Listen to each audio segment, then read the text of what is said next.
Boa tarde, bom dia. Hoje é 13 de março, 11 horas e 12 minutos. Vamos continuar a série de leitura do livro Esaú e Jacó, de Machado de Assis. Capítulo 103, o quarto. Sei, três vezes sei que há muitas visões dessas. Três vezes sei que há muitas visões dessas nas páginas que lá ficam. Ulisses confessa a Alcinos que lhe é enfadonho contar as mesmas coisas. Também a mim. Sou, porém, obrigado a elas, porque sem elas a nossa Flora seria menos Flora, seria outra pessoa que não conheci. Conheci esta, com as suas obsessões, ou como quer que lhe chames. Nem por isso, nem ainda porque houve colhido algum abatimento em nervos, deixava Flora de enfeitar muito, de se fazer mais linda e ter mais de um namorado incógnito, que suspirava por ela. Não faltava quem a admirasse de passagem, e fosse vê-la, quando menos, no banco verde, à porta do jardim, ao pé da irmã de Aires. Pode ser que conhecesse algum, Gouveia, por exemplo. Em verdade, era como se os não o visse. Era como se os não visse. Um deles valia mais que todos pela carruagem, tirada por uma bela parelha de cavalos, capitalista de bairro. A casa dele era um palacete, os móveis feitos na Europa, estilo império, aparelhos de Sèvres e de prata, tapetes de Esmina. A casa dele era um palacete, os móveis feitos na Europa, estilo império, aparelhos de Sèvres e de prata, tapetes de Esmirna, e uma vasta câmara com dois leitos, um de solteiro, outro de casados. O segundo esperava a esposa. A esposa há de ser esta, pensou ele um dia ao ver Flora. Era maduro, trazia o rosto batido dos ventos. Era maduro, trazia o rosto batido dos ventos da vida, a despeito das muitas águas de Tolcador. Ao corpo faltava aprumo, e as maneiras não tinham graça nem naturalidade. Era o Nóbrega, aquele da nota de 2.000 réis, nota fecunda, que deitou de si muitas outras, mais de 2.000 contos de réis. Para as notas recentes, a avó perdia-se na noite dos tempos. Agora os tempos eram claros, a manhã doce e pura. Quando viu a moça e fez a reflexão que lá fica, estranhou-se a si próprio. Vira outras damas, e mais de uma com escritos nos olhos, dizendo-lhe o vazio do coração. Esta era a primeira que veramente lhe prendeu a vontade. E lhe deteve o pensamento. Tornou a vê-la. A gente vizinha notou, porventura, a frequência recente do capitalista. Enfim, Nóbrega acabou por se fazer entrado na casa de Dona Rita, com desgosto dos seus habitantes, que assim se viam esquecidos do anfitrião. Nóbrega, entretanto, dera ordens bastantes para que fossem todos servidos e agasalhados, como se ele estivesse presente. A ausência não lhe faria perder as loas dos amigos. Ao contrário, os servos podiam dar testemunho do que todos eles pensavam do grande homem. Tal era o nome que lhe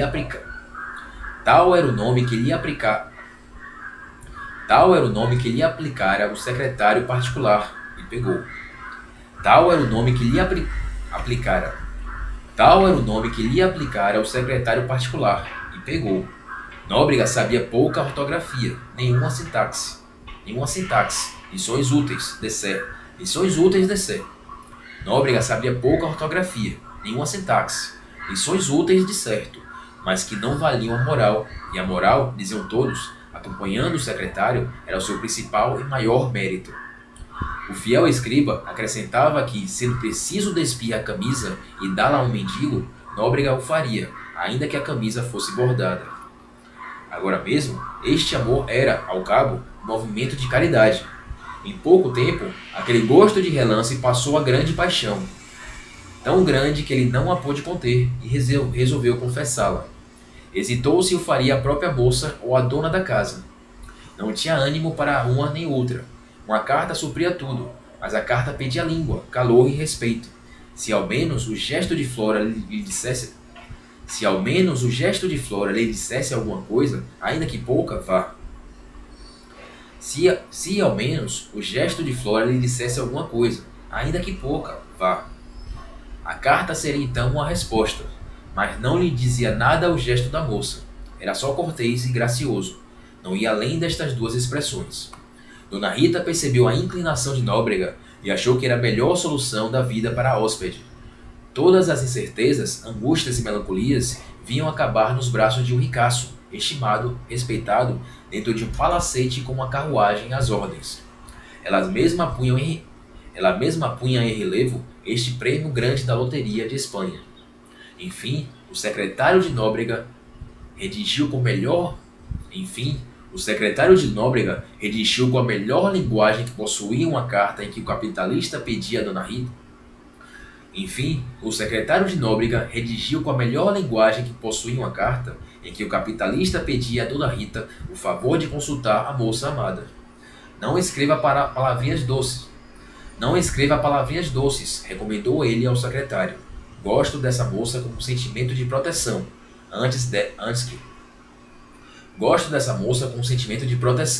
antes que outra coisa. Não é carta de namorado, estilo grave. Uma carta seca, concluiu o secretário. Totalmente seca não, emendou Nóbrega. Uma carta lisonjeira, sem esquecer que não sou criança. Assim se cumpriu. Ia a cumprir-se demais. Nóbrega achou que o estilo poderia ser um tanto ameno. Não fazia mal por 2 ou 3 palavras apropriadas ao objeto.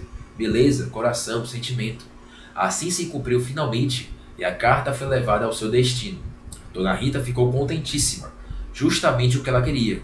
Tinha o plano perfeito de concluir, por ato seu, uma história melancólica a que daria por derradeira página conclusão deslumbrante. Não pensou em dizê-lo primeiro ao irmão, pela razão de querer que ele recebesse a notícia completa, tudo feito e acabado. Releu a carta. Releu a carta. Dispôs-se a ir logo, mas há pessoas para quem o adágio que diz o melhor Releu a carta. Dispôs-se a ir logo, mas há pessoas para quem o adágio que diz que o melhor da festa é esperar por ela resume todo o prazer da vida. Dona Rita tinha essa opinião. Todavia, entendeu que tais cartas não são das que se guardam largo tempo, nem aliás das que se comunicam sem cautela. Esperou 24 horas. Na manhã seguinte, depois de almoçadas, leu a carta à moça. O natural é que Flora ficasse espantada. Ficou, mas não tardou que risse, de um riso franco e sonoro, como ainda não rira em Andaraí.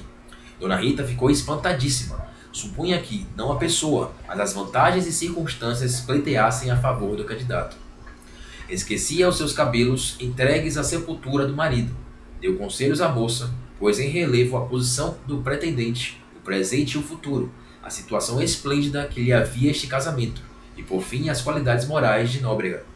A moça escutou calada e acabou rindo outra vez. A senhora sabe que serei feliz? A senhora sabe se serei feliz? Perguntou. Creio que sim. Agora o futuro é que confirmará ou não. Esperemos que o futuro chegue, conquanto me pareça muito demorado. Não nego as qualidades daquele homem, parece bom e trata-me bem, mas eu não quero casar, Dona Rita.